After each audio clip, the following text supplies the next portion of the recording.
Hi, hello there. So I've been getting this question actually quite a lot recently, and I think it's because of the changes that happened to quests not too long ago. But tons of people keep asking, how do you actually get the Imp Dragon in Dragon City? And now, to any older folks or those in the know, they probably think that this is quite straightforward. But the thing is, you'll see that in-game right now, if I open up the Imp Dragon's Dragon Book entry, you'll see that it actually tells us exactly how we can get this dragon. So we can get orbs for the Imp Dragon from Dragon Rescue. And so Dragon Rescue, in order to get your hands on Imp, you have to at least have unlocked Legendary Dragon Rescue, which means that to be able to do this, you need to do every single rarity rescue before Legendary to unlock Imp. So for instance, if you've never done a rescue before, first one you'd start off with is common rescues. All that you have to do is any common rescue, and then after you finish your first common rescue, you'll then go ahead and do your next one as a rare rescue. So again, any rare dragon rescue, finish that one off, then you go ahead and do a VR rescue, which of course as we go further along, these get more and more difficult and you'll need better and better dragons, or just more dragons to be able to finish them. So then you do VR, then you do Epic Rescue, and then as soon as you finish Epic Rescue, whichever dragon it might be, maybe it'd be a Zodiac dragon, maybe you'll want to only do it for a dragon that you don't already own, so like any dragon that you don't have orbs for, like say Holy, for example, you could do one for him. Then once you finish that Epic Rescue, that is when Legendary Dragon Rescues will unlock. And so when you unlock Legendary Dragon Rescues, that's the time where then if you go and check Imp in the Dragon Book, it will change from saying that there's no way to get the dragon right now, and instead it will showcase this Get Orbs from Dragon Rescue button. So to us that already have Legendary Rescues unlocked, it seems pretty obvious, you just check in the game. But if you don't have a specific rescue type unlocked yet, it doesn't actually show you in the game. So if you weren't sure, I don't blame you, because the game does a terrible job of actually showcasing you how you can get these dragons. I guess if it told you that you can get it in Rescue, but you don't have Legendary Rescues unlocked yet, that would be a bit weird as well. So I guess that's why they do it like that. But the reason that people want Imp, of course, is because, like I said, he is required as part of the basic quests. You'll see that I've already finished off all of these, and this was with the old quest system, which is the reason why I don't even own Imp, and I don't actually need Imp. But the other benefit to having Imp Dragon is that it is a single element legendary. And so you can breed this single element legendary with other single element dragons as well, which is pretty good. But for instance, if you do want to indeed get your hands on Imp, you'd click the Get Orbs from Dragon Rescue button here. It'll automatically put you in Missing Dragon Rescue, and to rescue a legendary, you need at least 60 keys to get all 100 orbs. Because all rescue dragons are 100 orb dragons, and I might as well go for this dragon because I don't have it yet. So if we click Rescue, then it will take us into our Missing Dragon Rescue. So to be able to finish off Legendary Rescues, I will say that new players will struggle with this very, very much. Maybe you won't be able to do them quite yet, but the thing is, the more dragons that you have, the higher level dragons that you get, of course, the easier it's going to make it. The only thing is, if you only have like a couple of dragons above, say, level 50, you might have a really tough time with this.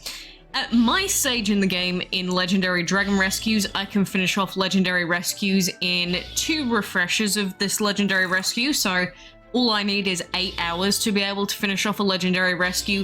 But I can remember being a player when I didn't have as many dragons, my dragons weren't quite as strong, and it would take me the whole week to do Legendary Rescues. They're not easy by any stretch of the imagination if you're a newer player, especially if you're going through those basic quests and now you've hit this roadblock. If you're gonna struggle or you can't do Legendary Rescues in general, the advice is going to be quite simple. You need to get better dragons. And plus, when you're going into Missing Dragon Rescue, in the first few fights, they're only going to be like level 30s. So rather than you using your strongest dragons in these rescues, you can select some of your weaker dragons just to, you know, do some chip damage to them. Of course, this is going to take longer because you're just doing chip damage rather than, you know, one-shotting the enemies and going on to the next battle. But this is how you can get as many fights done as possible without having to wait for like another 8 hours for the next refresh period. And so you just need more dragons. You need more dragons. You need to be leveling up your good dragons as well. And when you do get some good dragons, make sure you're only putting one of them into these fights at a time, because you don't want to put in all of your best dragons and then all of them end up having that 8 hours that they have to wait until the next fight. Because any dragon that you put into one of these fights, they are going to get the 8-hour wait timer, whether they actually kill anything or not, whether they even attack or not. They're still going to be put under that 8-hour wait timer. And so a good way of being able to select the right dragons is just thinking about the levels in comparison to the enemies. Like level 30 dragons, you can easily take out level 30s with level 20s. Level 40s, you can easily do it with like one level 30 or a couple of level 30s in there.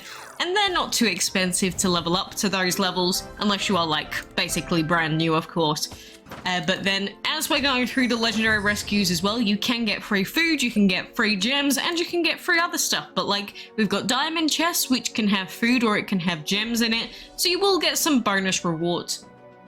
The other thing that I'll mention about legendary rescues is that if you cannot finish the entire rescue, or if you're low on keys, for instance, all that you have to do is get up to this door right here. This one, you'll see that you'll get 15 orbs plus 5, plus 5, plus 5, plus 10. But before every door, you'll still be able to get a certain amount of orbs for the dragon. So you'll see, for instance, here we've got 10 orbs there, another 5, plus another 10. So what is that? 25 orbs before this door here. So if you're out of keys, all that you'll have to do is just make your way to this golden door right here, and then wait a week for the Missing Dragon Rescue timer to just finish, and then you can go and do another rescue again. That way you're using the minimum amount of keys and you're still getting orbs for the dragon. And the thing is, if you at least get 1 orb for the dragon, or at least 5 orbs for the dragon, however many it is, you could theoretically then, during a summoning happy hour, then go and summon it. Not that I recommend doing that for a dragon such as Imp, because that would be a waste of your legendary jokers. But if you are like super desperate, that is another thing that you could do to get Imp after you've, you know, put yourself into a rescue and you're like a brand new player and there's no chance of you getting this rescue done for a long time. That is another option for you.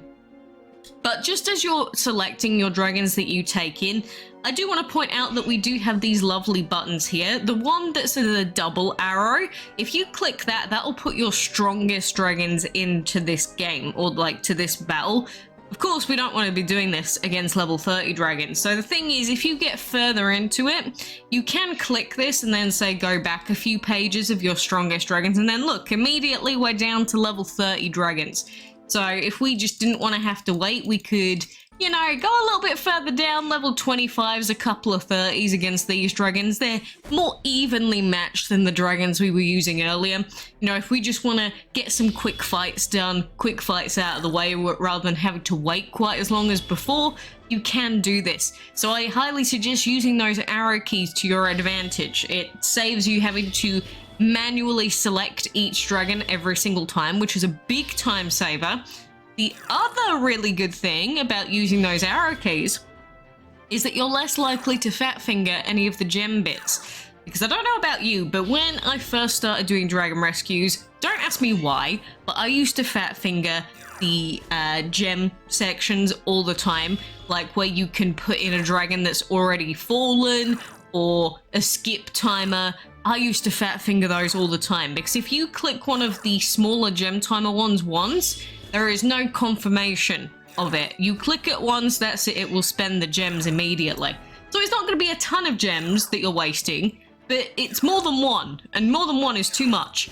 And it happened to me a few times back when I first started playing this game again. I don't know why. Maybe it was just mental implosion. Maybe I wasn't paying enough attention. but since I use the arrow keys a lot more often now, it just reduces that likelihood so much. Of course, sometimes you are going to have to individually select a dragon, in which case you're going to have to be careful, but you're not going to have to do that every single time. But that is just a little extra tip that I would add in there. Oh, Thotty got a level up. Oh, I like that. But, you know, for the most part, Dragon Rescue is pretty self-explanatory. Just don't waste your good dragons on really easy fights. And, you know, if you have to grind out a little bit more just so that you can avoid having to wait quite as long for every 8-hour wait timer, definitely do that. It is possible for players with like level 50, level 60 max level dragons to finish off legendary rescues depending on how many other dragons they've got at the same time and exactly which dragons they are that are like level 50, 55, 60s. But, you know, the more dragons you collect, the better you get as a player, the easier that these legendary rescues will become. And, you know, there are little extra tips and things that you can do, such as making sure that the highest level dragon that you put in isn't weak to any of the enemies. That way the enemy dragons will go for all the others first, rather than, you know, focusing on your main boy that you don't want to die. There are some little extra tidbits, but the main thing that is going to determine how successful you are in missing dragon rescues for legendary dragons is going to be just how many dragons you have at a level that's good enough. Like how many level 20s you've got, how many level 30s you've got, what the dragons are, do they have any special skills that will help you out? Because you may be against some enemies that are a much higher level than you, but maybe you've put in a bunch of titans, for example. And even though titans aren't like the strongest dragons in the game, that's a free attack. And during Dragon Rescue, that's actually really, really useful. And dragon skills do get used during Dragon Rescue, just so you know, not just shields. Like if you've got a multi-hit dragon or a reviving dragon, like any of the redemption dragons, they do indeed revive one of your allies. So the skills do still activate when Dragon Rescue is happening. So any skilled dragons that you have, you might as well throw them in for a slightly harder fight that you're going to be taking part in. But I guess that's mostly everything that I wanted to talk about in terms of this rescue. So yes, if you want to get your hands on Imp, you're just going to have to do legendary rescues for him. Otherwise, either get a single orb from him just from starting the legendary rescue, or of course you can trade for Imp as well, which is another viable option. It's just, you know, I don't think you really be wanting to give out too many resources for a dragon that you can get out of rescue, because if you can get it out of rescue, you might as well not waste anything else, right? If you're just like someone that really wants to get as many dragons as possible and basically you want to get all your quests done as well, I get it, the extra quests can be useful for things like puzzle, but like when you get to my stage in the game, there is no more quest to do, so you don't even have those available during puzzle events anyway. So I don't think you need to rush with your quests. If you want to, it's your choice, but I don't think it's something that you should worry about all that much. But this is how you do it regardless. We'll finish off this last fight here. We got our titans to help us out, our corrupted electric and our metal titan, wonderful boys. But I hope that that made sense, and I do plan on doing some more videos on like really, I guess, simple questions that I get asked, but I get asked quite a lot because like this imp one, it happens all the time, and it's just a result of the game's, I would say, their poor showcasing of how you get this dragon. Because look, it says the sources can only be obtained at specific times, which is absolutely not true. You can get him at any time, as long as you've got legendary rescues unlocked. Silly impy boy. But anyway, thank you for joining me, and take care.